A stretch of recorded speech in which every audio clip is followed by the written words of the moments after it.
American. I live in a 200 square foot flat that has no bedroom. I pay almost $1,800 a month for it now. That's not including utilities. I work full time. I work 10-hour shifts. I work 5 days a week. After I get my paychecks, if I'm to take out rent, utilities, my car payment, which is a 2016 used car, if I take out insurance on the car and medical expenses for my medication, I'm left with about $50 a month to cover for gas, food, and anything else I might need, such as like toilet paper, cleaning supplies, literally anything, except going to a doctor. Like, I haven't seen a doctor outside of my psychiatrist for like 3 years now, because fuck, I can't afford that shit. So needless to say, I'm in debt. I was already in debt, but just in the last year, I've added $10K to my debt because girls gotta eat. When I made a video about this last year, I got a lot of hate for it online. People saying I need to just pick myself up by the bootstraps, that I'm not trying hard enough. But I think people in America now are realizing that, like, yeah, you're one small step from getting to where I am, to homelessness. And more people are living like me every day. Degrees don't matter here. It just matters what kind of family you were born into, I guess. If you have money, you can sit in the bank and make money. But if you're a worker, you're not really a person here. You're just an asset. And where do you go when it's illegal in some states to be homeless? Why are we considered one of the wealthiest nations, and yet we have almost 1 million people on the streets living, and we can't take care of them? Why are we starting wars and sending money to other countries instead of helping the people here? Or even just using that money for good overseas instead of fucking evil? Americans are so used to hearing fake news that most of us probably still aren't aware of how the world actually works or what history it's actually had. And most of us are just trying to get through each day. We want to leave. We want to have a better life. How do you leave when you don't have money? How do you just go to a different country and not just be homeless there? How do you even get there? I'm an American. And I'm just the average American. Don't come at me for the word flat. Granny flat is a thing in the United States. Oh, the numbers are absolutely staggering. I mean, there is over 200,000 homes for sale in Texas. If you listen to Realtor.com, they're saying 300,000. But I think the number is closer to 200,000. But that is staggering compared to just last year. And the number keeps growing. And what people aren't talking about is the number of foreclosures in Texas. They're all over the place. Homes are foreclosing so fast in Texas, people have stopped making house payments. There are literally tens of thousands of households throughout Texas that haven't made a house payment in over 6 months. And the banks don't even know what to do. The banks are like, please pay us something. And people are like, no, don't have it. And foreclosures are booming. The real estate market in Texas is a complete disaster, and it's all falling apart. That's just the beginning, folks. We're at the beginning. It's going to get a whole lot worse. Like and follow for more. We're going to be talking a lot more about Texas real estate, but the bubble's bursting. We are in big, big trouble in Texas. Like and follow for more. What have we become? I don't even recognize this country anymore, or many of my countrymen. Seriously, what have we become? When a mother needs diapers for her baby and can't afford them, why do we call the police instead of helping her? It's like the baby formula thing all over again. You call the churches, you don't get help. What have we become? People who wear the name of Jesus. What have we become? We call ICE if our repairman doesn't speak proper English now, instead of taking care of the widows and the orphans and the strangers. We call the law, and they just shoot. What have we become? Go love your neighbor. Please share this everywhere. I'm literally shaking right now.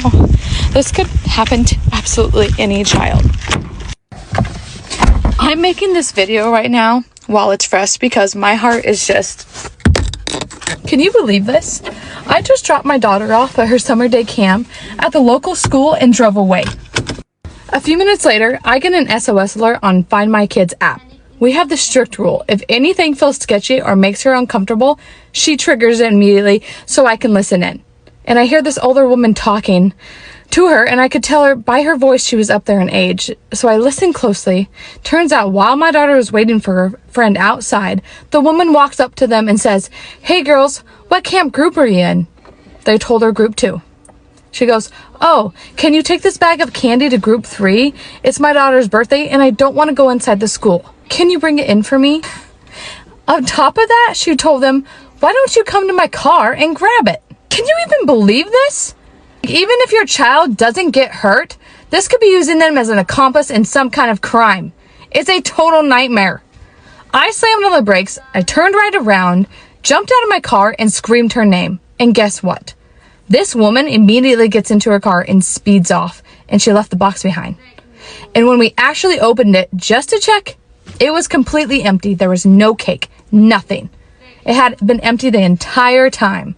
Warn your kids, please.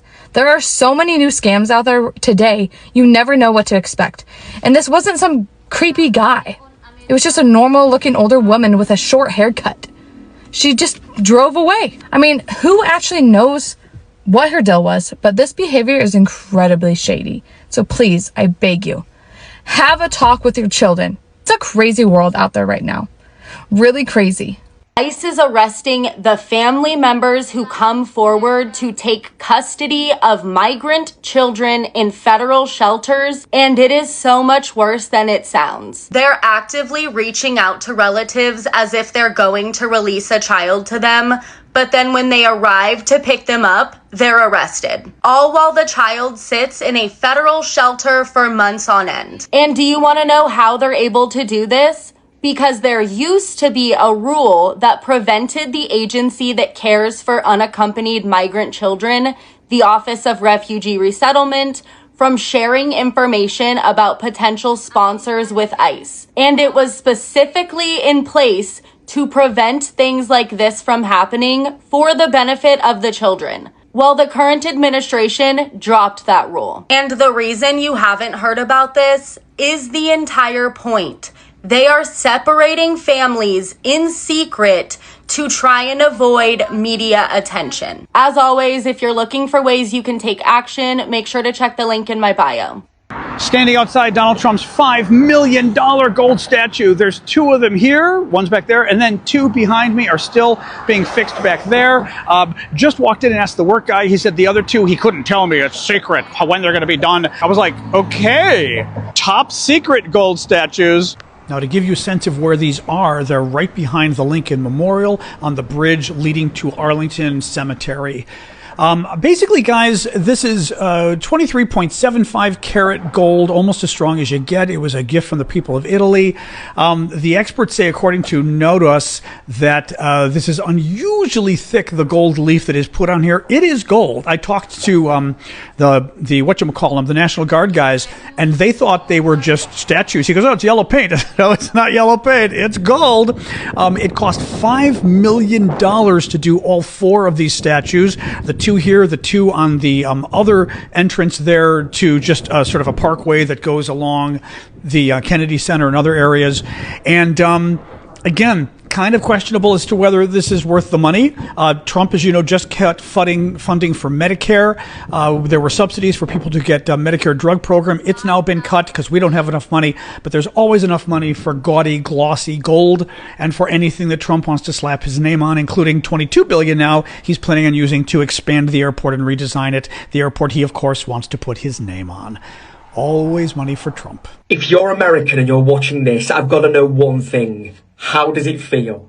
How does it feel that it took one summer and one World Cup to unravel all the country's media outside of America and the narrative it paints? How does it feel? Because I'm a Brit who's travelled America for many years and I know America is incredible and I'm feeling amazing. So as an American, you must feel even more amazing. I'm witnessing Brits and Europeans land in America and see America through their own eyes, and it is amazing to see. So as an American experiencing this, you must feel so much euphoria right now. Tell me how you're feeling. Your amazing scenery, your culture, everything is being experienced by thousands of people all at once. As an American, that must feel good. Because I feel it, right? And I'm a Brit and I travel America and I love America. So if you're American and you live in America and you're seeing that online, you must feel amazing. It makes me so happy and it warms my heart that now hundreds of thousands of Brits and Europeans are landing in America. They're forgetting what they've been told in their own country and they're experiencing it through their own eyes and they're realizing how amazing America is. It must be amazing as an American to witness that because I feel it. So you must feel it. 1993, Marla is pregnant, and then she gives birth to Tiffany Trump in October. Marla is just waiting for Donald to marry her. But during this time, Donald was going through a lot. He was on the verge of bankruptcy. His casino was failing. So they negotiate a prenup, and it's basically like you get $1 million, no alimony, and you can't talk about it. She's getting the short end of the stick, but what can she do? She wants to marry him. She has nothing, right? But they say, you know what? Let's renegotiate after 5 years. In December 1993, Marla and Donald get married in front of 1,000 guests. This picture sends me, but guess what? The girl fumbled the bag. Allegedly, Marla liked to party. When she was in Florida, she'd like to go out. And then she was caught on the beach at 4 a.m. with her bodyguard, Spencer Wagner. The bodyguard's wife said that Marla was really aggressive and always trying to grab on the bodyguard. Later, he OD'd. Both Donald and Marla denied the affair. But Trump was over it. And he wasn't going to divorce her right away because he didn't want to confirm that she was cheating. You know, his ego. After a year, they separated. A couple of years later, they divorced. Marla and their daughter Tiffany moved to California. In a 2022 deposition, he was being questioned about E. Jean Carroll, that whole thing.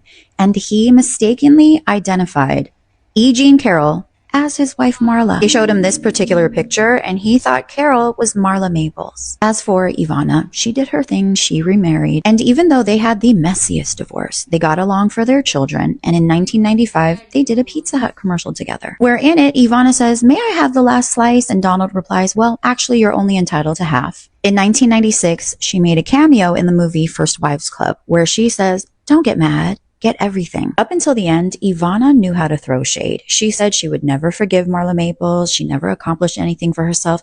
And she said, "I call her the showgirl." And then she said she had a direct line to the White House, but she would never call because Melania was there and she never wanted to make her jealous. But she was the first Trump wife and she was actually the first lady. Ivana passed away in 2022. She was 73 years old. Her ex-husband and his current wife Melania did attend the funeral, and she's buried at Trump's Golf Club in New Jersey. For the love of God, please tell me that all of you have seen the video now of the alien that was captured on the Ring camera in California. Now, if you haven't seen this video, it's the clearest video we've gotten so far of an extraterrestrial just wandering around on Earth. Now, this video has actually gotten so much traction that it's made it to mainstream news. Now, sometimes I don't believe the things mainstream news puts out there because, come on, it's mainstream news. They're meant to deceive you and point you in the direction that your government wants you to go in. But this video is quite amazing. Now, if you haven't seen it, I'm going to show it to you. But a Ring camera, a lady in California caught this on her Ring camera at 1 a.m. You can listen to the interaction back and forth with her and her child. I'm going to show you the video, but tell me what you think of this because this is pretty cool. I'm literally going crazy, like I'm losing my mind. And I took the phone to my son, so I was like, "Can you check this for me?" I was like, am I seeing things or is this? And he's like, "Mom, It's an alien. In that interview, she says then her son was like, it's an alien, call the cops. She's like, I'm not going to call the cops. They'll think I'm crazy. But this was captured on film. Now check this angle. What do you think? Is this the first time you've seen this video? Because I will tell you this, more and more stuff is going to start showing up. And we tried to tell you. So the government threatened a family with daily fines until they destroyed the vegetables growing in their yard. Not trash, not hazardous waste, vegetables. Yeah. I was just about to add some edible plants in my yard, and it made me think of this.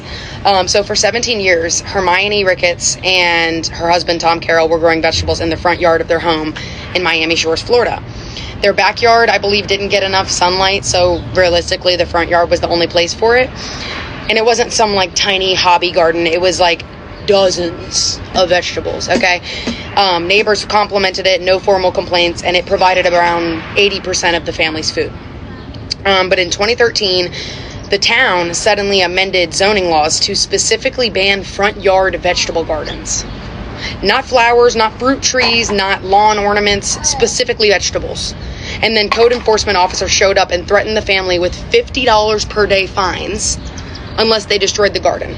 And they eventually had to uproot it because they couldn't afford the penalties. And then the case became Ricketts versus Village of Miami Shores.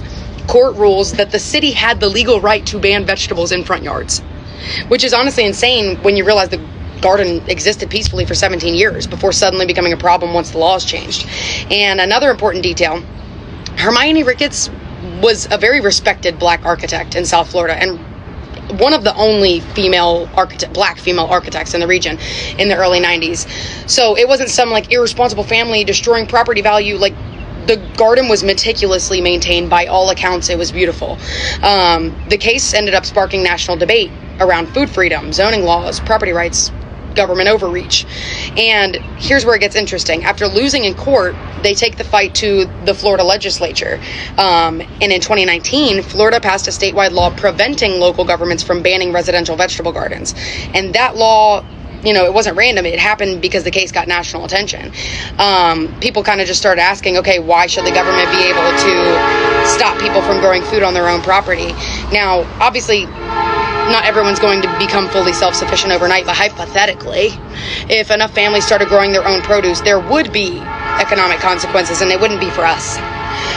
If supply increases, demand decreases. If more people grow food at home, they buy less produce, they spend less at the grocery stores, they become less dependent on massive food systems, we rely less on corporations for basic survival. And historically, powerful systems have never loved populations becoming too independent, and this is why this story is bigger than vegetables, because once you realize that the government was perfectly okay with flowers, decorative bushes, flamingos, statues, grass, you're drawing the line at food. Was it really about aesthetics or was it about control, right? I will be moving into my car tonight. Me and my dog Bandit have been living here in this hotel for the past 45 days, and our renewal has come due, and it is not sustainable for us to continue to live here. This has been, I'm sorry guys, this is a hard video to make. It is not sustainable to live here anymore. While it is less expensive than a one-bedroom apartment when you factor in the utilities, it is still very expensive. And most of the people that live in here, there's two incomes. There's two people working to pay for the room. I am just one person, and I have been running myself into the ground trying to keep up with the rent here. I have been working crazy hours trying to grind as much as I can, and each week I barely scrape by, and it's not sustainable to do this. I don't get to spend the time that I would like with Bandit. I don't have any time for self-care. I literally work as long as I possibly can. I come home, I take Bandit for a walk, I feed him, take care of him, and then I pass out in the bed there because I am so exhausted. It is just not sustainable.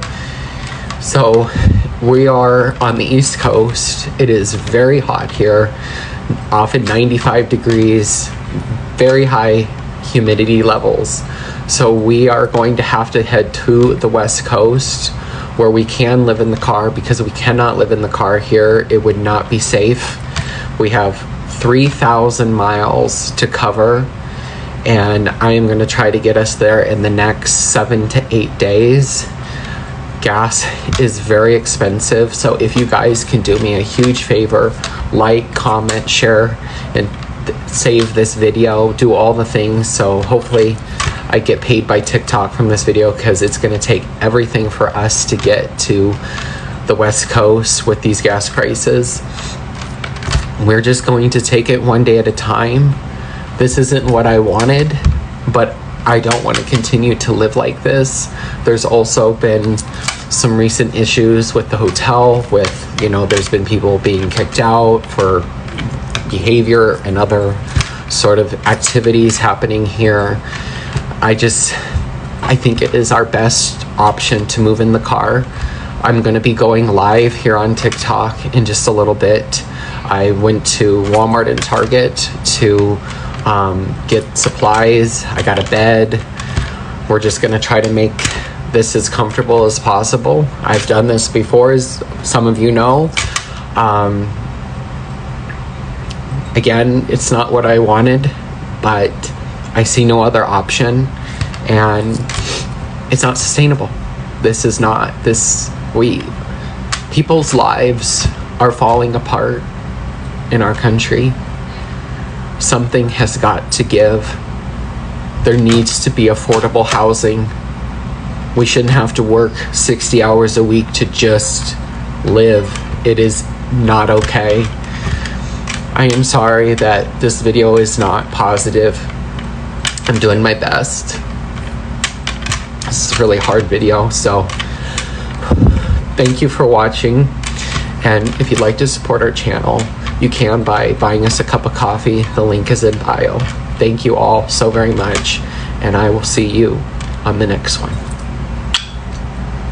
I'm an American.